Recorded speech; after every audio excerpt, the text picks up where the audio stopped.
วัฒนธรรมประเพณีล้ำค่าธรรมะขององค์สัมมาใครมีปัญญาย่อมพาคน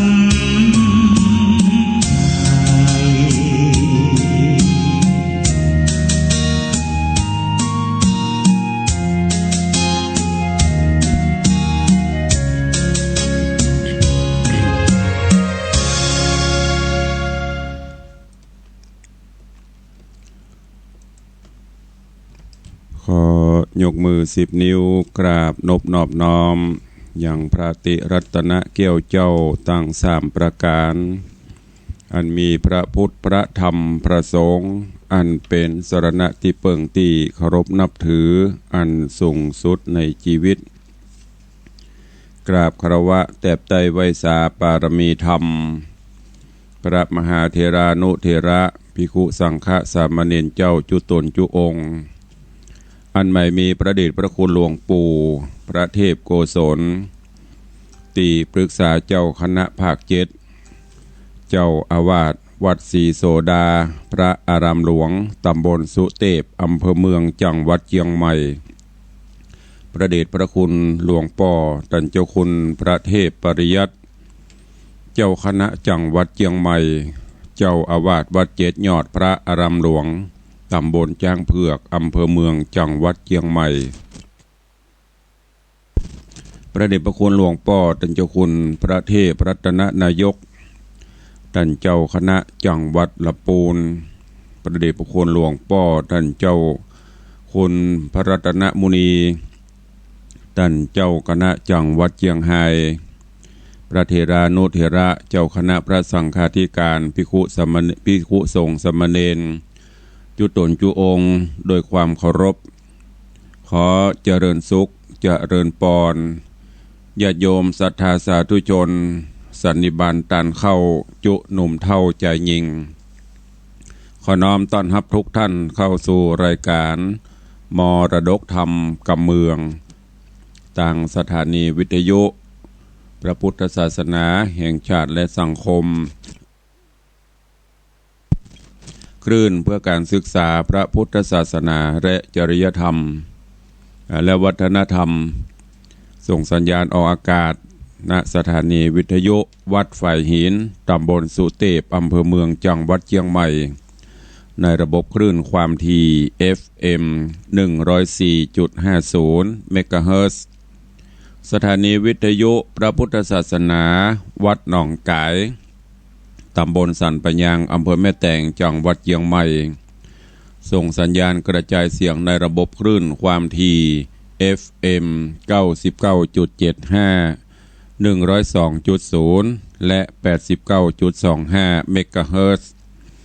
สถานีวิทยุ CM77 วิทยุอินเทอร์เน็ตล้านนาส่งสัญญาณกระจายเสียงในระบบคลื่นความถี่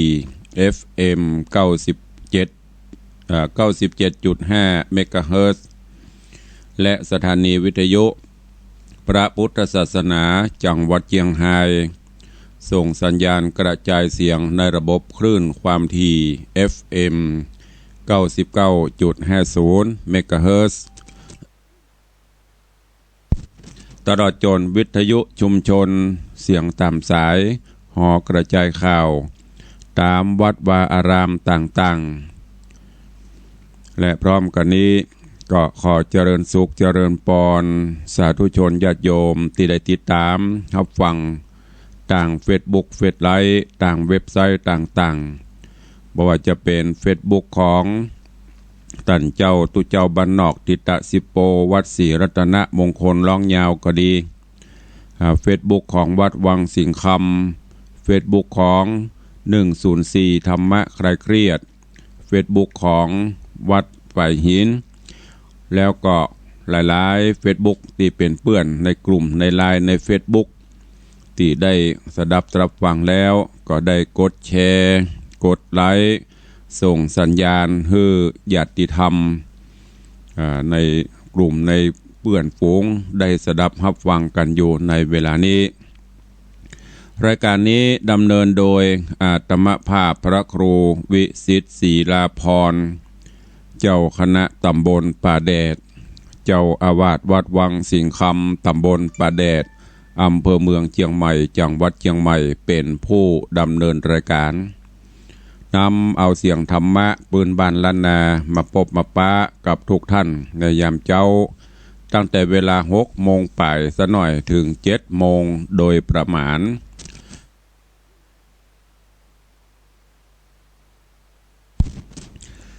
ยามเจ้ามาก็ต้องขอสุมาเสียงอาจจะแหบแห้งพ่องมีเสียงกระแอมกระไอพ่องเพราะอากาศยามเจ้าก็จะเย็นหน่อยควายมาก็จะเริ่มร้อนอากาศจะอีก็ในด้านการใจเสียงในด้านสุขภาพก็ย่อมจะมีเป็นธรรมดาเนอะต้องขอประทานอภัยครูบาอาจารย์ที่ได้ติดตามรับชมรับฟังและก็ขอสุมาอภัยกับญาติโยมทั้งหลายไว้ก่อนวันนี้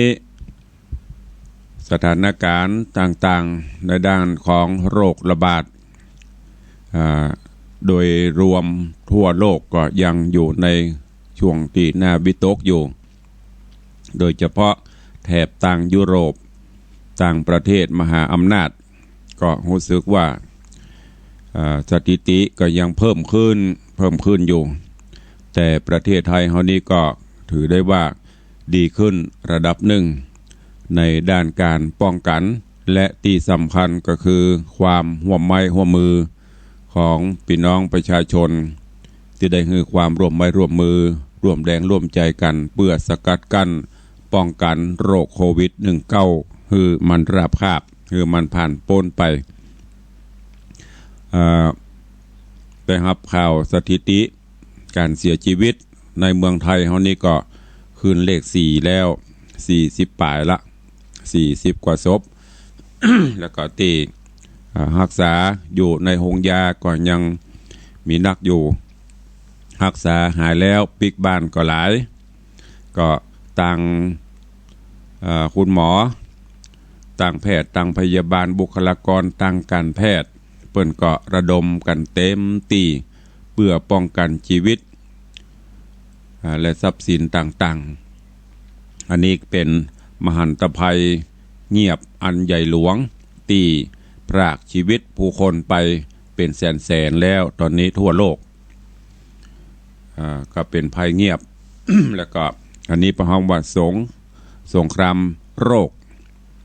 ระบาดไปทั่วโลกบ่ได้จำกัดประเทศใหญ่ประเทศน้อยบ่ได้จำกัดเป็นประเทศมหาอำนาจประเทศพัฒนาประเทศด้อยพัฒนาไปลำเป็นไฟลำทุ่งไปหมดก็เป็นที่หวาดกลัวของพี่น้องประชาชนแต่จะได้ก็ตามก็เพิ่นบอกว่าจะไปวิตกกังวลจนเกินไปพยายามให้มีสติ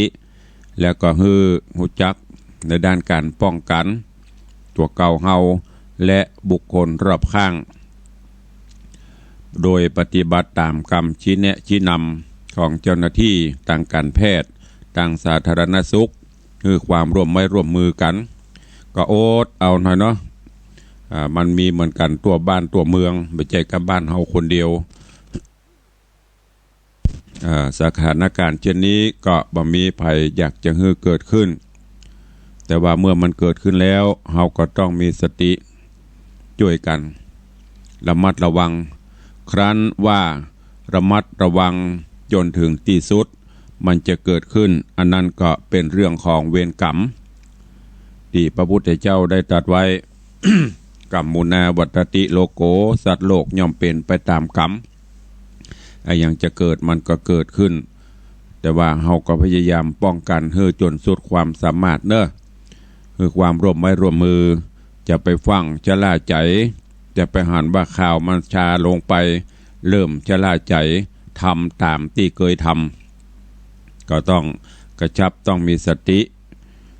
ควบคุมตลอดเนอะโดยเฉพาะออกบ้านออกจองไปในช่วงนี้เปิ้นก็ยังประกาศภาวะฉุกเฉินอยู่ยังประกาศล็อกอยู่บ้านอยู่จองอยู่ยังบ่อนุญาตเตื้อถ้าบ่มีกิจธุรกิจจำเป็นใดๆก็ควรจะอยู่บ้านอยู่จองแม้กระทั่งอยู่บ้านอยู่จอง เปิ้นก็ฮืออยู่ระยะห่างกันเฮาเคยนั่งสูมหัวกันอู้กันเคยกินข้าวกินน้ำจ้อนใบเดียวหีบกันรอบบ้านแต่เวลานี้ต้องปรับเปลี่ยนพฤติกรรมเหล่านั้นเฮาจะไปพูดว่าบ่ได้ไปไหนก็อย่างข่าวที่เชียงใหม่เฮานี่แหละที่กำลังที่เสียชีวิตไปดูเหมือนถ้าฟังบพิตะกี้ท่านทนายปก็แจ้งไปครั้งหนึ่งที่เสียชีวิตล่าสุดก็เป็นผู้สูงวัยอยู่ผู้สูงอายุซึ่งก็เปิ้นก็บ่ได้ไปไหนอยู่บ้านอยู่จองนั่นละแต่ลูกบ่าวไปบ่อนไก่แล้วก็ไปติดมาก็เอามาติดบ้านติดจองติดพ่อแม่แหมสุดท้ายลูกบ่าวรอดแต่แม่ต้องไปเฝ้าพญาอินต่อไปเนี่ยเป็นสิ่งที่น่ากลัว มีปล่อยแม่อยู่บ้านแต่ไปไหนคนถูกฝากหลักไปหลักมาแต่ลูกหลานไปแล้วก็ปิกมาบ้านบางเตี้ยก็ลืมตั๋วเบิ่นเฮยอยู่ห่างกันอาจจะปิกมาสวัสดีกามาไหว้กามากอดมาหอมกาเป็นการแสดงความฮักต่อผู้มีพระคุณต่อพ่อต่อแม่แต่หารู้ไหมว่านั่นคือเอาความตายหรือเอาภัยอันใหญ่หลวงมาฮื้อเพราะฉะนั้นช่วงนี้อีพ่ออีแม่พ่ออุ้ยแม่มอนญาติธรรมเนอจะไปฟังฮักลูกฮักหลานก็เกินไปอย่างเก่าอย่างเดิมเตื้อก็อยู่ห่างๆอย่างที่เพลงบอกว่าถอยห่างสักนิดนะห่างกันน้อยก่อนกินข้าวกินน้ำกินจ้อนกินใจภาชนะใดๆก็พยายามแยกกันก่อนแม้กระทั่งวัดวาอารามก็มีผลกระทบเหมือนเดียวกันเนอะอีป่อยแม่เหยไม่ใช่ว่ามีผลกระทบกันทางบ้านมันไปหมดเลยแม้แต่วัดวาอารามก็ต้องปิดศาสนสถานบางที่บางแห่งวัดใหญ่วัดโตก็ปิดเพื่อป้องกันญาติโยมศรัทธาและก็ปฏิบัติตามกฎหมายเปิ้นบ่ฮืออยู่สุมกันรวมกันหลายคนเพราะฉะนั้นก็ขอคือสิ่งเหล่านี้ฝ่าฟันสิ่งเหล่านี้โป้นไปจากโลกมนุษย์เฮาโดยเร็วเพื่อเฮาเจ้าข้าทั้งหลายจะได้มีชีวิตดีๆขึ้นย้อนขึ้นมาเหมือนเก่าเหมือนเดิมแถมมาญาติโยมทั้งหลายถ้าเฮาพอวิกฤตเป็นโอกาสก็ดังที่ได้แจ้งให้ญาติโยมทั้งหลายไปนับตั้งแต่การตรวจตราที่สำคัญก็คือการดำเนินชีวิตอันนี้แหละเป็นสิ่งที่เฮาจะได้เอาวิกฤตนี้มาเป็นโอกาสให้เฮาเจ้าข้าโดยเฉพาะวัยรุ่นหนุ่มสาวลูกหลานตันเต้าเยาวชนคนดีที่กำลังจะเติบใหญ่ขึ้นมาเป็นอนาคตของชาติก็จะต้องหวนมาคิดพิจารณาว่าในอนาคตการต่อไปเราจะใจวิถีชีวิตกินแอวสัมบะเลเทเมาบะกึดลำตำสร้างสุดท้ายมาเมื่อโลกเกิดภาวะวิกฤตเราก็บ่สามารถจะดำเนินชีวิตราบรื่นได้ต่อไปนี้ลูกหลานเฮยต้องมันแล้วเนอะมันเสาะว่าหากินมันฝึกวิชาชีพไว้ประจำตัวมันทำอาหารการกินต้องทำได้จะไปเอาต้องเอาไส้ไปฝากไว้กับซุปเปอร์มาร์เก็ตจะไปเอาต้องเอาไส้ไปฝากไว้กับรถแก๊ป หรือห้างสรรพสินค้าต่างๆเนอะอันไหนที่ควรซื้อก็ซื้ออันไหนที่บ่ควรซื้อก็มันต้องซื้อที่เราทำได้ก็ทำไปอันเนี้ยจะทำให้ฝ่าฟันปัญหานี้ไปได้ก็ฝากไว้กับทุกท่านโดยวันนี้ก็มาฟังกันต่อในเรื่องของสุวรรณพรหมมาที่ตุเจ้าได้เทศนาฮือที่ได้เทศนาฮือญาติโยมสาธุชนท่านทั้งหลายได้รับฟังก็ผ่านโป้นไปวันก่อนนั่นก็มาถึงยังผูกท่อนที่5ตอนที่1จบไปวันนี้ก็มาฟังกันต่อในผูกที่5ตอนที่2เรื่องราวในตอนตะวาก็มาถึงยังที่ลูกบ่าวของอมรา กับสุญโยหลังจากที่ได้มาอยู่สวมสู่กันในป่าในอย่างละก็ได้มีลูกมีเต้าขึ้นมาและโดยเฉพาะก็ถึงสองได้มีของดีของวิเศษติดตัวมาตัว ไม้สีฟันก็ดียาทิพย์ก็ดีที่เปิ้นฮื้อมาก็สามารถเอามาใช้โผดภายยายบุญผู้ที่ล้มหายตายจากไปอย่างอมราก็ได้โผดภายข้างขากเอายาไปหยอดปากข้างขากตายแห้งก็มีชีวิตจีวาขึ้นมาแล้วก็ช่วยโผดภายต่อแตนสุดท้ายต่อแต่นั่นก็หูบุญหูกุลกอยอภิบาลปกปักรักษาไผ่จะมายิ่งอย่างฮื้อต่อแต่นี้ก็ไล่เดียดไล่บี้ไล่จี้จนมีอันเปลี่ยนไปจน มีพรานคนหนึ่งที่คิดที่จะทำร้ายคิตะ โนทาก็ได้พยายามที่จะทำร้ายเปิ่นสุดท้ายโดนต่อโดนแตนเนี่ยบี้หัวจนต้องไปทนทุกข์ทรมานได้หลายปีเป็น10ปีก็บ่ฮู้จักหายทุกข์ทรมานวันดีคืนดีคิตะโยธาก็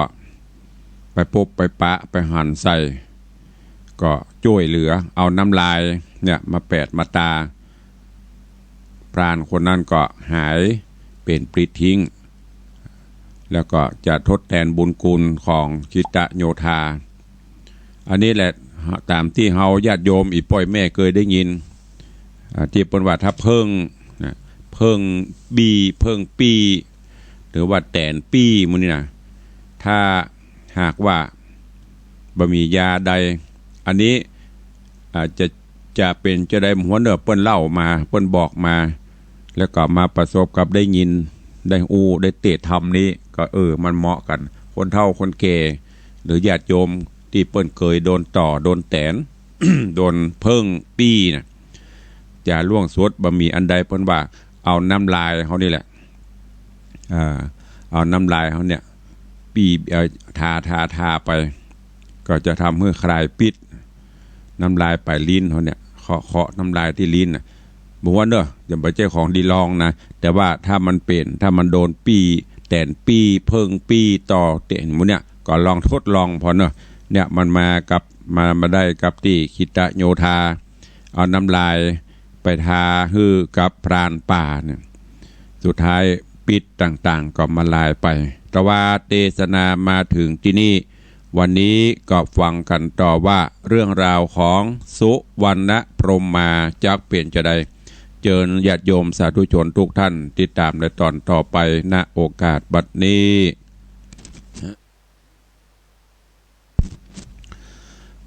นะโมตัสสะภะคะวะโตอะระหะโตสัมมาสัมพุทธัสสะสัตตะโวฟังลาโสตุจนะสัพพุริสะตังหลายตั้งหญิงและชายหนุ่มเฒ่าที่ได้ปากันเล่าทาดาฟังยังรัสธรรมเทศนาสุวรรณพรหมมาลำดับมาแถมแล้วเราขอเชิญศรัทธาหนุ่มเฒ่าหญิงใจตั้งหลายจูงตั้งใจไม่ถ่อมทาดาฟังต่อไปไปหน้านี้และหน้าตังสุตวาดน้อยกาดละนอนใส่เจ้าหนอไทยขิตะโยธาฟังขีญาบอกเล่าแห่งพรันเท่าโด่งดานยินสงสารบอดหน่อยบอดจ้างกล่าวถอยกำได้ รีบเข้าไปเลงพอตัดที่ต่อได้เดียดคบเอาเจ้าบุญเราคิดตะโยธาก็เอาน้ำลายมาตาโกดแขวดกันเจ้าเอา8,000พายปู่พรานก็หายป่วยไข้ลูกย่างใดไปมา แล้วไข่ขี่แย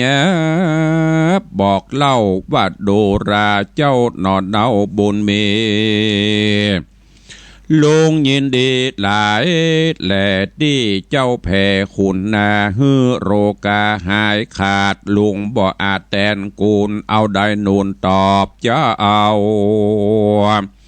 จะขอเอาเป็นลูกเต่าบุญธรรมพรานดงดำกล่าวแล้วก็กอดเจ้าหนอแก้วบุญนาคิตาโยธานอดเนาฟังพรันเท่าไข่ปันมีใจวันต่ำกอยไข่กล่าวถ้อยกำดีว่าโดราพรานดงเรป่าไม้อ่านโคนโลกไตสงสารมีประมาณลายแหล่มีเกิดแก่เจ็บตายกำไผ่ลายสร้างไว้เตี้ยงจากไล่ตอบใส่บ่ฮือได้ให้เครื่องกาเหตุนั้นนาป้อเจ้าอยู่ป่าเศร้าดงตาลอย่าได้กึดหวันตั้งบาปอันกระยาบหมวดดำมีใจนำกึดให้กำเตี้ยงตอบใส่มหาข้านินาโจมจืนปีติตื่นเลือลายที่ลุงได้หายป่วยไข้บ่หอนได้เครื่องกาข้าขอลาไปนาเปื้อจักว่าคืนลางไปหายังพ่อแม่อันอยู่แก่ดงไพรกันจะไขเมียนขาดก็ย้ายบาดภายพันแล้วดันดงตันขึ้นสู่ยังที่อยู่เกงหาก็มิงหันแลนะตีนี้จากวันนาจะเล่าถึงสุญโยเจ้าปิตากับนางอัมมารานาไทยอยู่ป่าไม้ดงดันหาเผือกมันเลี้ยงต้องบอกคุณคองมองขีเมินหลายปีขวบเขาก็ถึงแก่เท่าจัดลาได้มรณากราภาคชีวิตจากเสียตนพร้อมสองคนมวยมังในป่ากวางดงรีเจ้าบุญมีลูกเต่าก็เอาศพซากเจ้าตั้งสองมาหอมกองกันไว้ที่ใต้ต้นไม้ฟวยนาก็มีหันและนาอาเทกาติว่าสั่งยังเมในวันหนึ่งใส่เจ้าหนอไทยคิตะโยธาเข้าดงนาดันป่าเอวสอดลาโดงดานหาพักหวานหน่อไม้มาเลี้ยงใส่ต้องตนการลาดภัยโซนป่าไม้ก็ไปปะใส่วอกเท่าอยู่ปืนเก้ามากอกอันว่าวอกนั้นใส่มันหักตกเก้าไม้ขาหักบ่โหดที่จักไปนายห้องเสียงใสนั้นควายก้องป่าใหญ่โด่งดานเจ้ากุมารนอดเนาหันวอกเท่าปวดไม่จริงเข้าไปใกล้ตัวมันแล้วถามวอกโด่งตันป่าเศร้าว่าสันได้เจ้าแม่ห้องดังนั้นก้องโด่งพรายเป็นสันได้จุงกล่าวฮือหูข่าวเร็วไว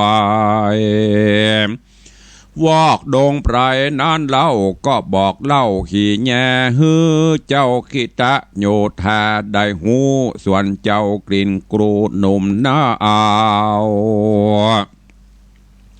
ฟังวอกเท่าไข่การยินส่งสารลายหลากก็จกยาจากทงป่าเอายาตารอบไข่วอกป่าใหญ่โดองรีขาดดีหากมีนอนใส่ก็หายได้บัดเดียว วอกดงเขียวผู้เท่ากันว่าหายแล้วเล่าดีหลีก็อันจุลีขาบไว้ซึ่งเจ้าหนอดไทยคิตะโยธาแล้วไข่ขี้แย่กล่าวถอยว่าข้าคอยยินดีกุลเจ้ามีบ่อไรขอเป็นข้าใจอาสาเจ้าจักไกลกลาเตียวไตไปเหนือไตตกออกข้าเป็นวอกดงรามจากที่ตามบ่อปรากบ่อนี้จากไกลกลาคิตะโยธานั้นแล้วก็ป่าวอกเท่าคืนสู่ยังที่อยู่แห่งตนก็มีหันและนาตาตาปัฏฐานยะแต่นั่นไปนาบอดเนินจ้าหลายวันวอกดงตันนั่นใส่ก็เข้าป่าไม้สะแวงหาตามภาษาสัตว์ป่า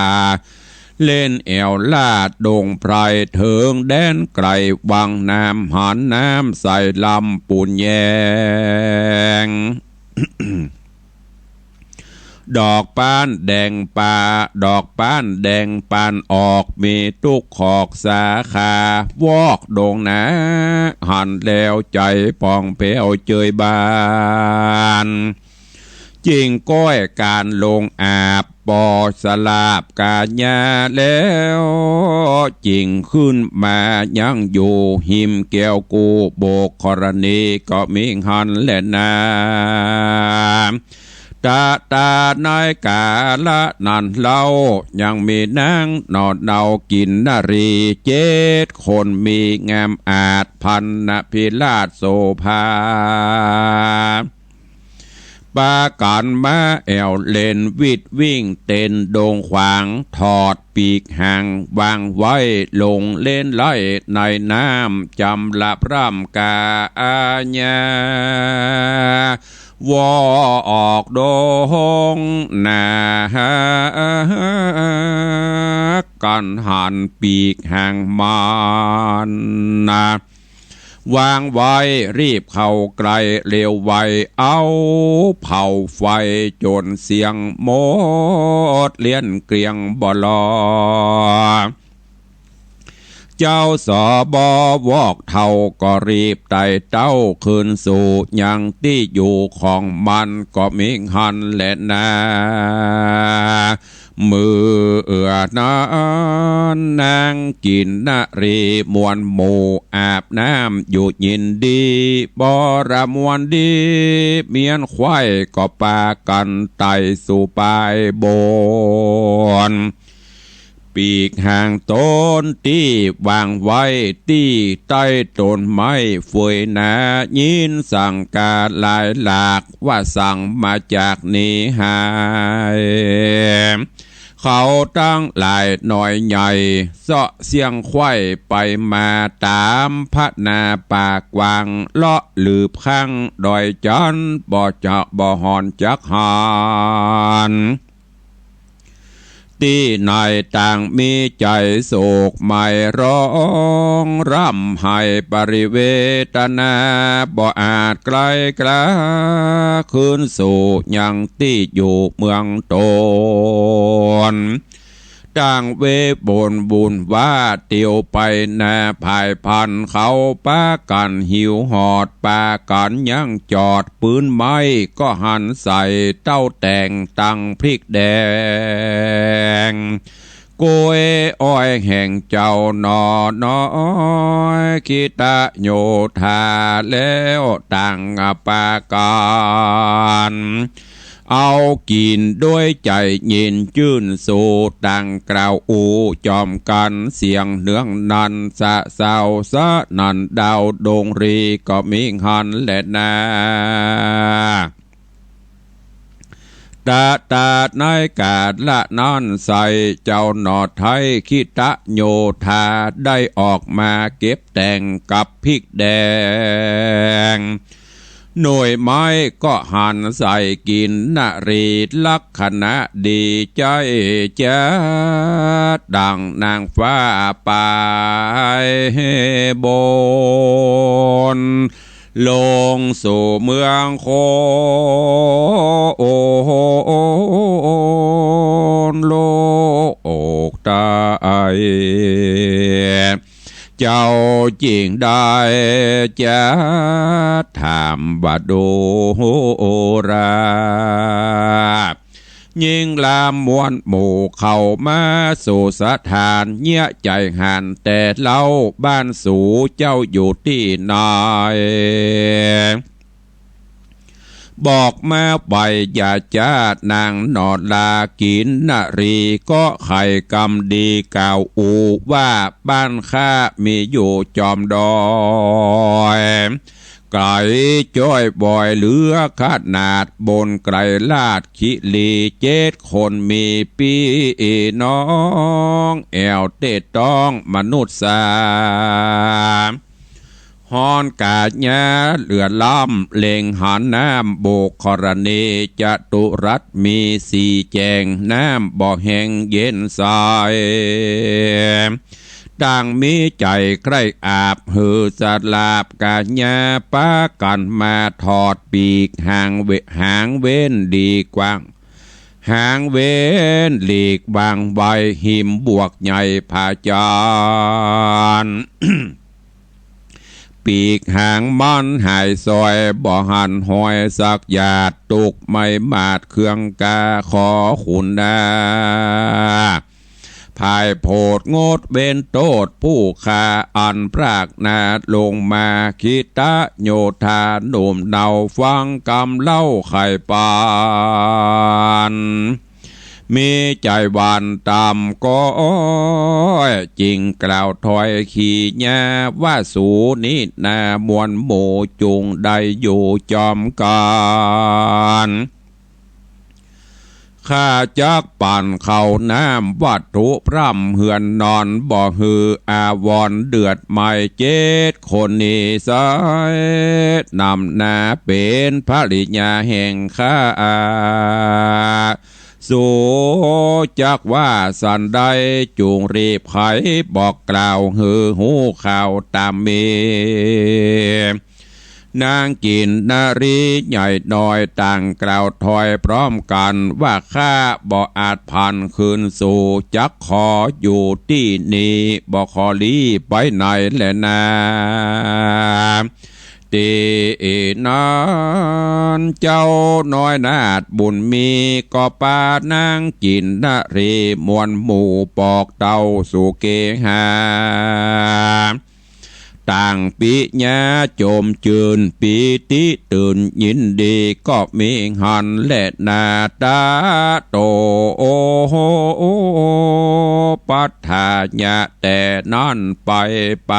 นะบ่เนินจ้าปอปีนางกินนารีมวลหมู่ก็ทะรงขับพระอยู่จุคน10 เดือนบนมาไข่ก็พาสูดใดลูกน้อยหน้าจื่นจ้อยเป็นใจหูบคิงภายเสมอกันพ่อแม่หันหักมากต่างออกปากเจยจมอุ้มกอดดมนอดลาส่วนว่าแม่เจ้า7 คนวิบากโตโอนแต่ก่อนมาไล่ตอนโตโอยตานเปียทิผานจ่องหอยก็กราดกร้อยตายไปยังความอาลัยเศร้าโศกวิปโยคโศกาลาโบตาน้อยอ่อนโป่งเกิดก่อน7 วันเจ้าบุญพันผู้เป็นป้อก็ฮักเจ้าหนอบุตรตาโดยอันหาลูกใหม่สู่ลูกไทยบุตรตาดังนี้มาจะใจโจรลูกไทยคืนใหญ่อายุไข่10 ปี เปียติเมลายแลละลำเพกาญาก็มาถึงหมอละนากรอยกราดชีวิตขาดสันดานส่วนว่าเจ็ดกุมารดอดเดาก่อนอาการป้อเจ้ากลาพระก็เอาโศพซากป้อเจ้าไทยไปฝังไว้ดงรี แล้วปากันหนีคืนสู่ยังตีอยู่เกงหาแล้วเอาไม้สีฟันนั้นแน่มาแบ่งปันเขาก็ปากันเอา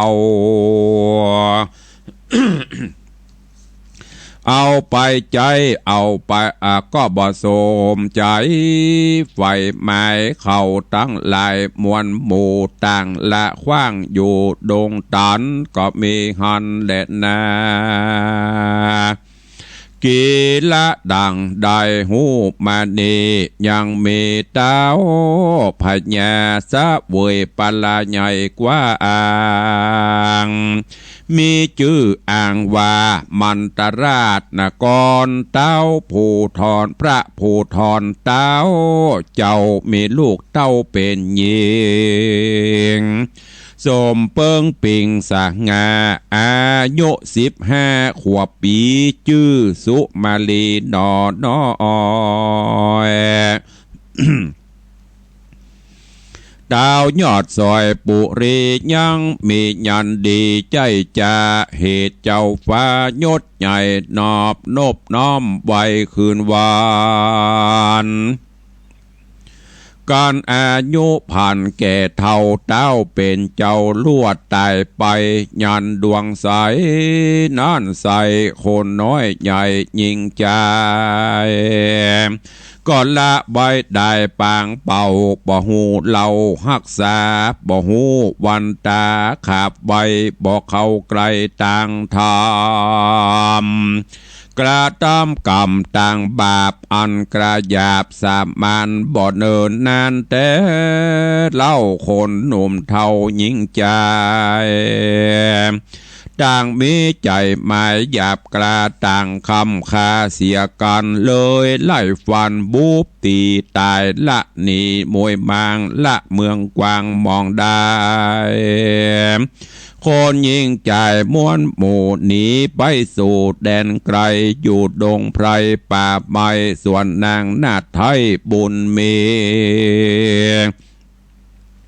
อันเป็นลูกเต้าปุรีเจ้าฟ้าก่อนนี้พรากนาภายพันดันดงตันป่าใหญ่ก็ไปปะใส่ยังใจ7 คนหมายปีดนองกลางเตะต้องไพรโซนใจตัง7 คนนั้นเล่าก็เอานางนอนเนาสุมาลีลักษณะดีบ่น้อยเอามาเป็นกู้หอยภริญาก็มีหันและนาเนติตังขีญาสังวันนาวิเศษจาห้องเหตุธรรมเทศนาสุวรรณพรหมาผูกทวนที่5ก็ตอนที่ 2ก็บังกมสมเรศสเดช วันนี้ก็ได้สดับรับฟังธรรมเทศนาในเรื่องสุวรรณพรหมาอันเป็นผูกทวนที่ 5ตอนที่ 2ยังบัดทันจบเตื้อค้างแถมหน่อยวันผูกก็ฟังกันต่อโอ้เรื่องราวก็ม่วนงานสั่นเล่าเป็นไต่ขึ้นไปเป็นลำดับซึ่งในตอนนี้หลังจากที่สุญโญกับอมราหลังจากที่ได้อยู่ด้วยกันในป่าเขาลำเนาภัยได้ใจชีวิตความเป็นอยู่แล้วก็จนกระทั่งมีลูกมีเต้าชื่อว่าคิตะโยธาก็ อยู่ด้วยกันมาด้วยความสุขบานบั่นใจกินกันไปมีอันใดก็กินอันนั้นเลี้ยงดูปูเสือกันไปเมื่อสูญโยก็เก่ชะเลเท่าชะเลเก่ชะลาลงไปอัมมาลาก็เช่นเดียวกันก็ได้มอบของวิเศษฮือกับลูกได้สืบตอดไปเมื่อตนตัวเก่เท่าชะเลเก่ชะลามาโรคภัยไข้เจ็บก็มาเบียดเบียนเหมือนเดียวกันกับเฮาท่านทั้งหลายเนี่ยสุดท้ายก็ต้องตายไปหลังจากนั้นจิตโยธาก็จัดการซากศพของพ่อของแม่ไว้ดีแล้วเผาทำบุญสุนทานไว้เท่าไว้กระดูกเสร็จก็อยู่ปฏิบัติไปสักระยะจากนั้นก็ออกผจญไปตามป่าเขาลำเนาไพรไปจนกระทั่งไปพบไปปะใส่พรามทานเท่าก็ได้อยู่แลช่วยกันจนกระทั่งไปทางหน้าแหมก็ได้ไปพบไปปะใส่วอกเท่าโอ้ตกต้นไม้แข่งหักขาห้านไปไหนก็ไม่ได้ปวดแข้งปวดขาจิตโยธาไปปะไปหันใส่ก็ถามเรื่องราวต่างๆจนกระทั่งบอกก็บอกฮือเมื่อหูจะอั้นก็ช่วยโพดผายเอาน้ำลายตาหรือว่าเอายาเข้าใส่สุดท้ายบอกก็หายก็เลยอยู่อุปถัมภ์อุปถากคิตโยธายอมเป็นข้าใจยอมเป็นบุรุษบุญเป็นผู้อุปถากอุปถัมภ์กันไปเมื่อจะไปที่ไหนเขาก็ช่วยกันดูแลไปบางเทื่อก็ไปเสาะผลละหมากหลากไม้มาฮือย้อนกล่าวถึงในคณะนั้น นาตีป่าเขาลำเนาไพรก็มีกินนารี7 คน7 ตัวก็มาอย่างตีสละน้ำหนองน้ำโดยอากาศก็ถ้าจะอบอ้าวเนาะ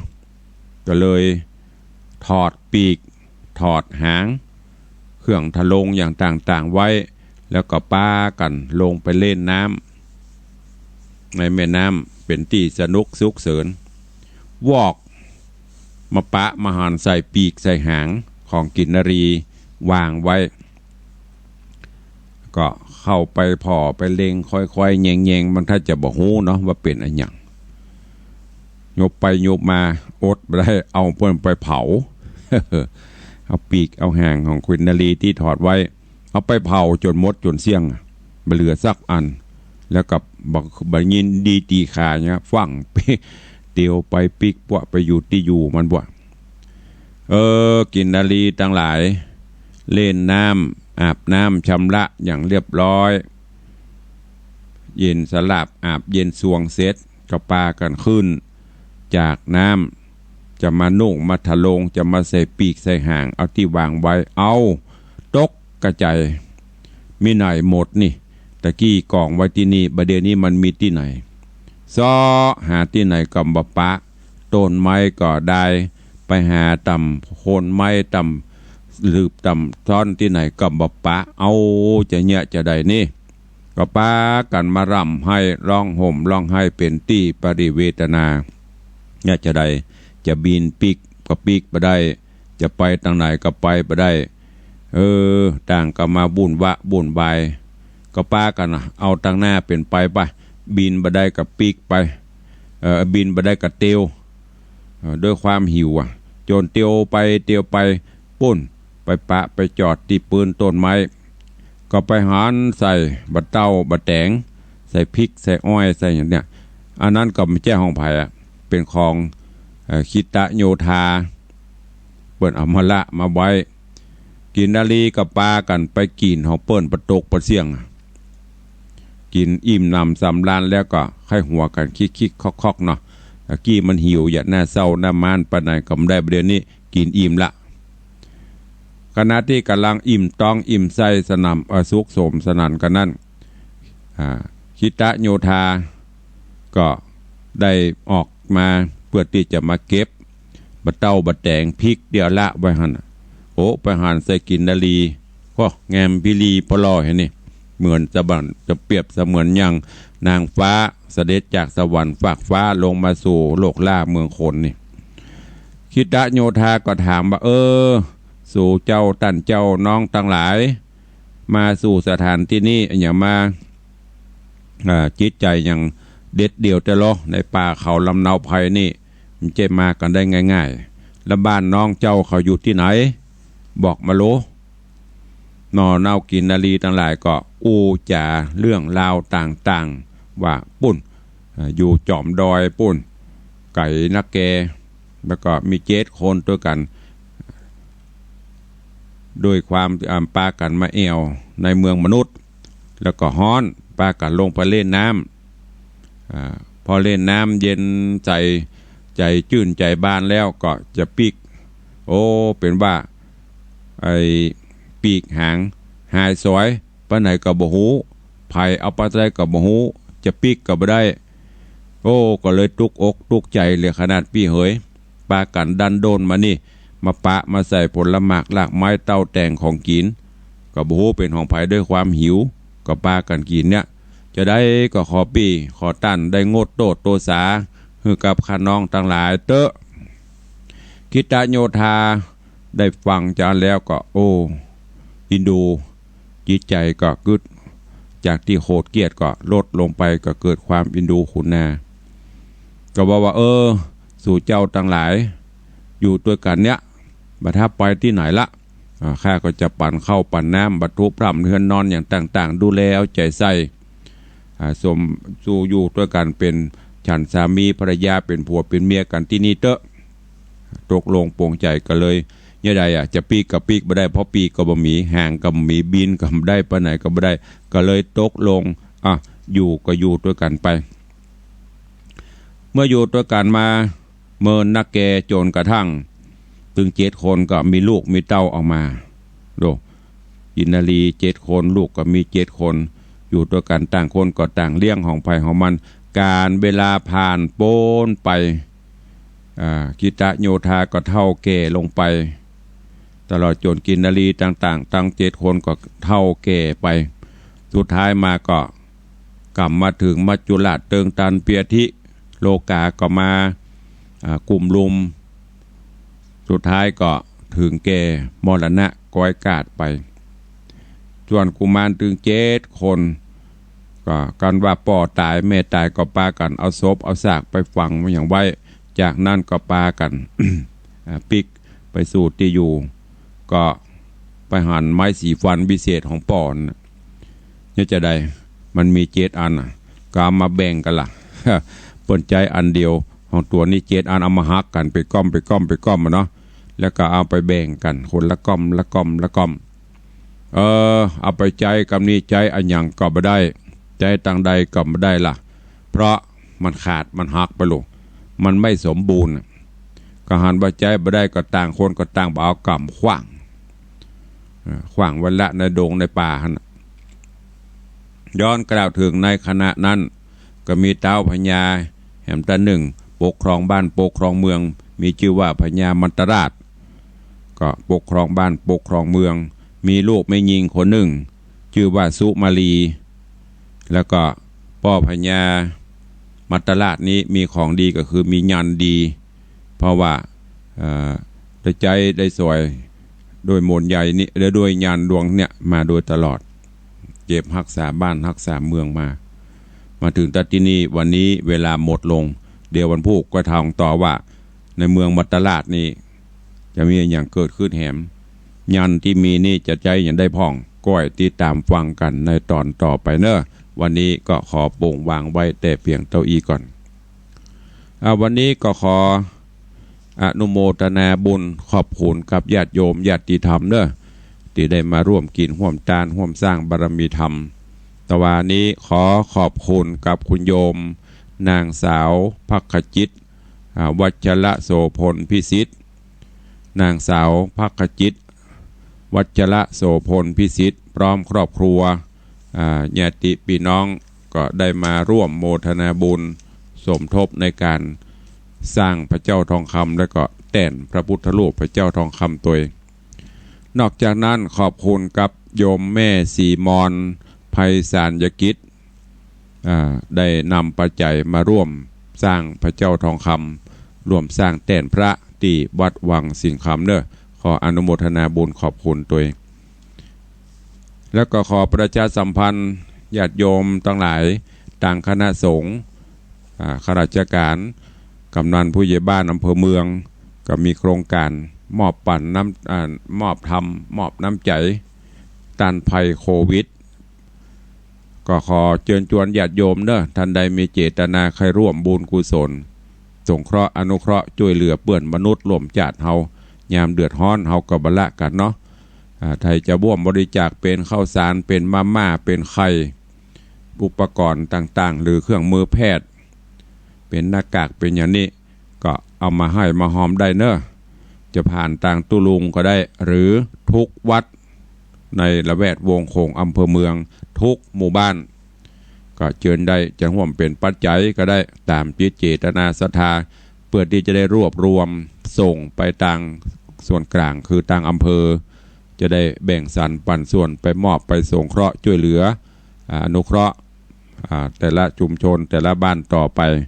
ก็ขอประชาสัมพันธ์ให้ทุกท่านตัว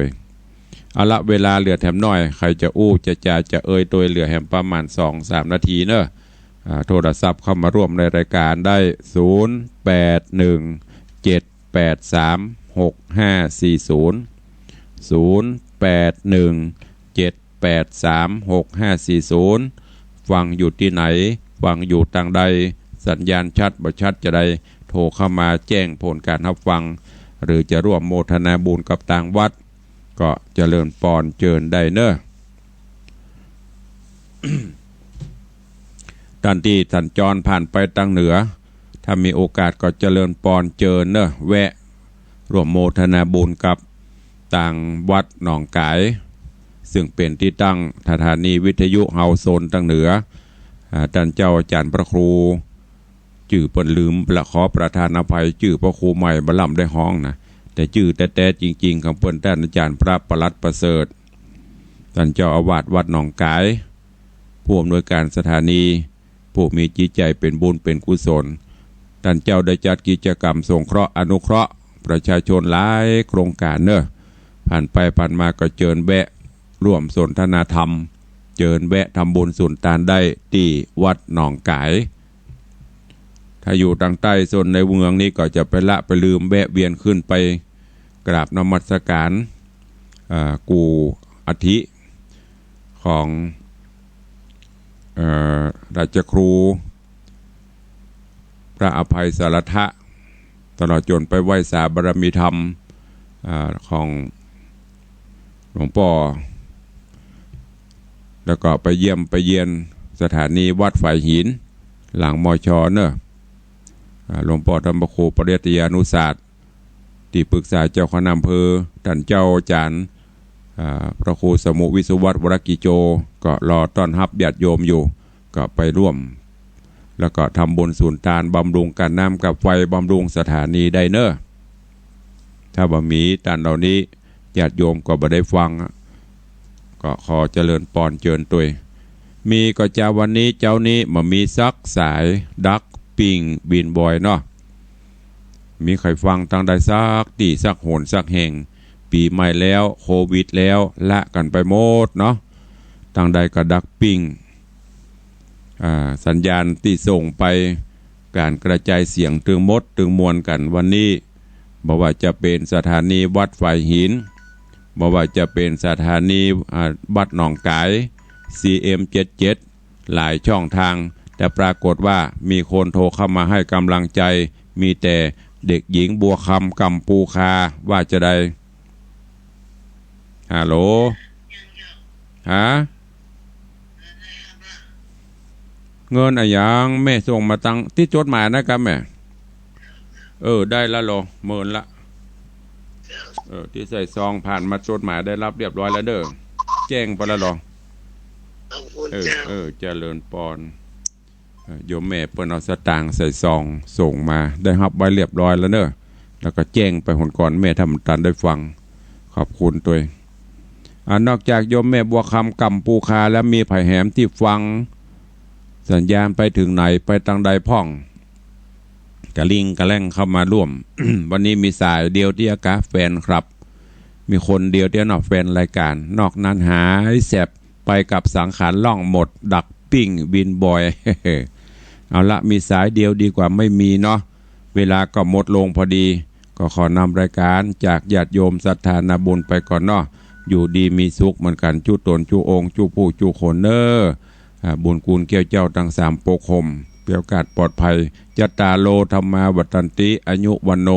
สุขังพะลัง